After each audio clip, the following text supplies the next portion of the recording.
역대상 12장 1에서 40절 중에서 23절서부터 40절 말씀 나눕니다. 싸움을 준비한 군대 지휘관들이 헤브론에 이르러 다윗에게로 나와서 여호와의 말씀대로 사울의 나라를 그에게 돌리고자 하였으니 그 수요가 이러하였더라.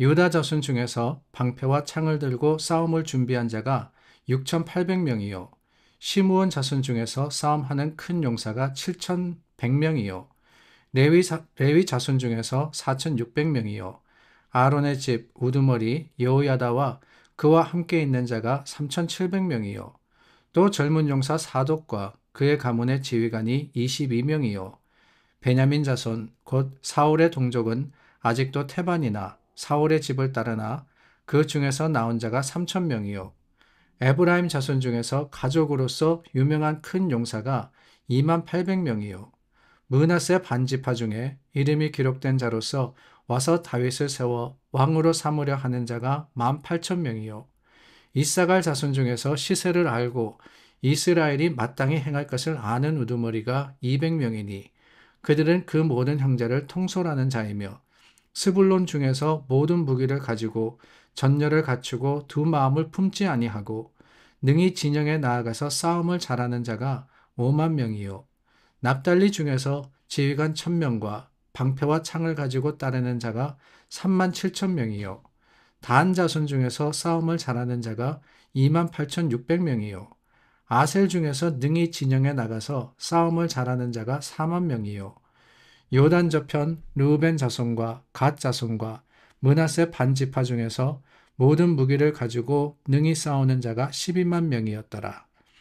이 모든 군사가 전열을 갖추고 다 성심으로 헤브론에 이르러 다윗을 온 이스라엘 왕으로 삼고자 하고 또 이스라엘의 남은 자도 다 한 마음으로 다윗을 왕으로 삼고자 하여 무리가 거기서 다윗과 함께 사흘을 지내며 먹고 마셨으니 이는 그들의 형제가 이미 식물을 준비하였음이며 또 그들의 근처에 있는 자로부터 이사갈과 스불론과 납달리까지도 나귀와 낙타와 노새와 소에다 음식을 많이 실어왔으니 곧 밀가루 과자와 무화과 과자와 건포도와 포도주와 기름이요 소와 양도 많이 가져왔으니 이는 이스라엘 가운데에 기쁨이 있음이었더라.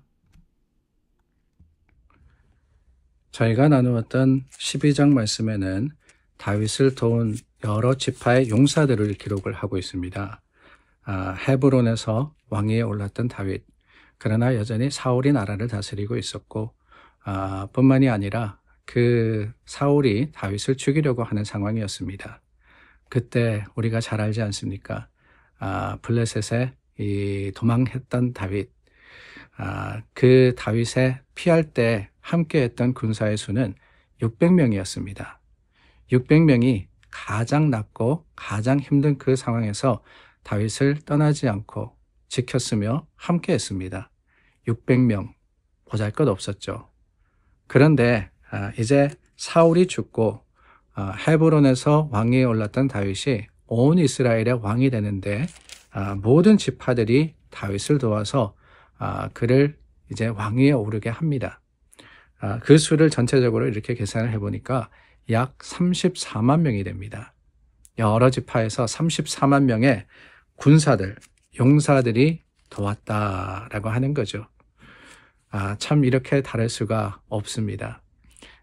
참 600명밖에 안 되는 자신을 지지했던 사람들, 그 600명에서 이제는 30만 명이 넘는 많은 군대를 거느리게 되었으니까 다윗도 참 어떻게 보면은 감사했을 것이고 하나님의 계획과 그 섭리가 이루어졌다라는 것에 아름다운 자랑이 있지 않았을까, 아름다운 찬양이 있지 않았을까, 그런 생각을 해보게 됩니다. 그런데 여러분, 이렇게 34만 명의 용사가 모인 것, 참 이 시대가 많이 달라진 게 아닌가라는 생각이 듭니다. 사울이 왕위에 오를 때, 그 왕자에 있을 때는 이들이 사실은 사울을 따랐던 사람들 아닙니까? 그런데 시대가 바뀌니까 이제 다윗을 따른다. 우리가 그것을 보면서 어쩌면 부정적인 시각으로 볼 수 있지 않을까라는 그런 생각이 들었어요. 아니, 세상이 바뀌니까 그냥 뒤집히는구나 라고 말입니다. 그런데 여러분, 우리가 기억해야 하는 한 가지가 있죠. 물론 세상이 바뀌었다 그래가지고 뭐 보수가 진보가 되고 진보가 보수가 되고 뭐 그런 것들은 우리가 부정적으로 볼 수가 있습니다. 그러나 우리가 성경의 말씀, 특별히 오늘 말씀을 볼 때 기억해야 하는 한 가지, 그것은 다름이 아니라 이렇게 다윗을 위하고 다윗을 섬기는 것은 세상적인 권력이나 그 권세를 쫓아가는 게 아니다라고 하는 거예요. 근본적으로 뭐냐? 그것은 하나님의 뜻을 수용하는 일이었다라는 겁니다. 그래서 오늘 저희가 나눈 말씀을 볼 때 32절 말씀 중에 시세를 알고 이스라엘이 마땅히 행할 것은 아는 이라는 표현이 나오거든요. 시세를 알고 마땅히 행할 것을 아는, 그들이 다윗을 쫓았다라고 하고 있습니다. 근데 저는 이 말씀이 굉장히 중요하다라고 생각이 됩니다. 시세를 안다. 세상이 어떻게 변화되는지를 잘 알고 있었다. 그래서 사울의 편에 붙었다가 다윗의 편에 붙었다. 그렇게 생각할 수 있지만 더 중요한 것은 뒤에 나오는 표현입니다. 마땅히 행할 것을 아는, 마땅히 행할 것을 아는. 성경의 말씀을 통해서 우리가 깨닫는 이스라엘이 마땅히 행할 것은 무엇이었습니까?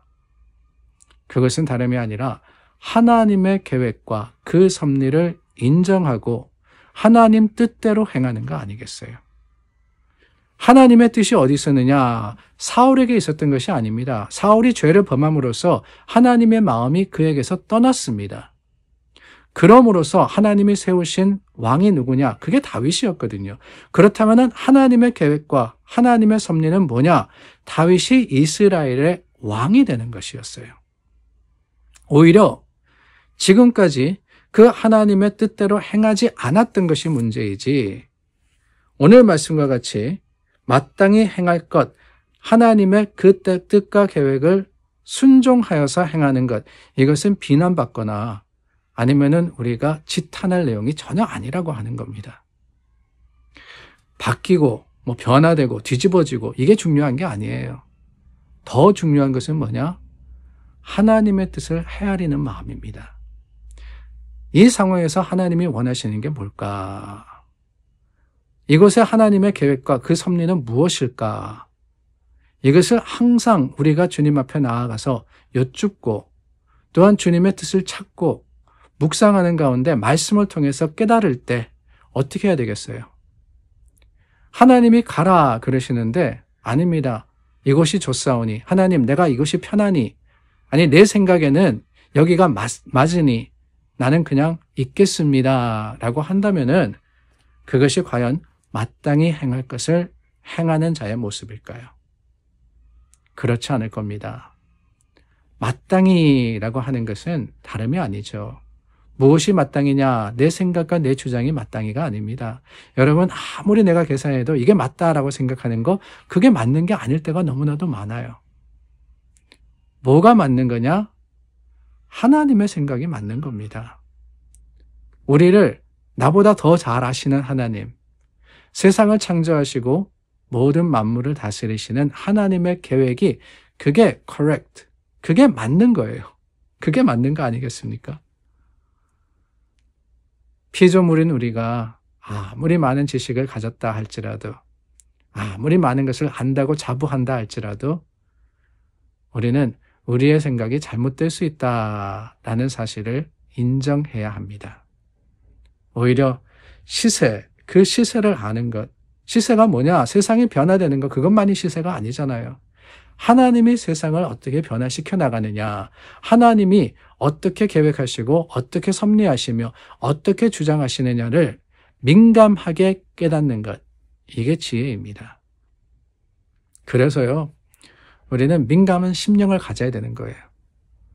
하나님의 뜻이 어디 있는지를 항상 깨달아 알 수 있도록 늘 주님께 민감한, 하나님의 말씀에 민감한, 그 교훈에 민감한 사람이 될 때 우리는 바로 행할 수 있게 되는 겁니다.